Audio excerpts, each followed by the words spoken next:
Happy New Year. My name is Pat Reilly. I am an assistant professor of equine podiatry at Rowan University's Schreiber School of Veterinary Medicine, a new vet school that's just opened up in southern New Jersey. I'm also a speaker at the 2026 International Healthcare Summit. And I'm really excited at a bit of a new way of delivering and discussing information. One of the most memorable talks that I can think of at the Hoof Summit involved veterinarian Bill Moyer of Texas A&M. He's a lameness clinician. And he made a couple of points that stuck with me for the last 20-some years. The first was that if we knew a horse blocked out to the foot, that there were as many as 70 reasons to account for that horse's pain.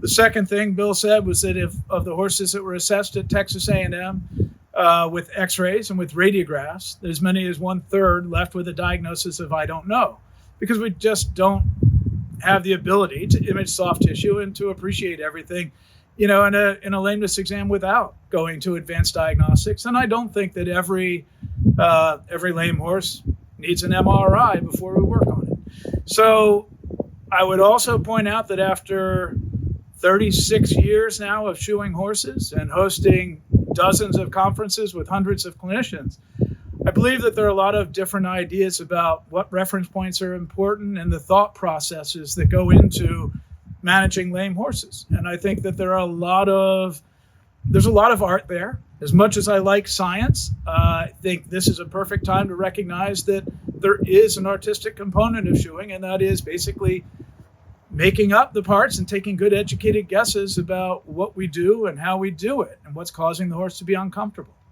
So for this session, what we're doing is having 3 farriers present cases over the course of a couple of hours, so we have time for conversations.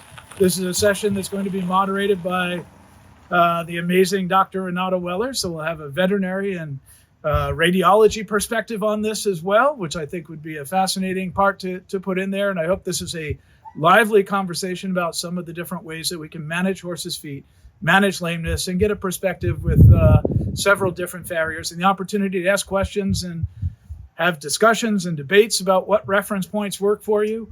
I hope that this is it's a little bit of a different way of presenting information at the Hoof Summit.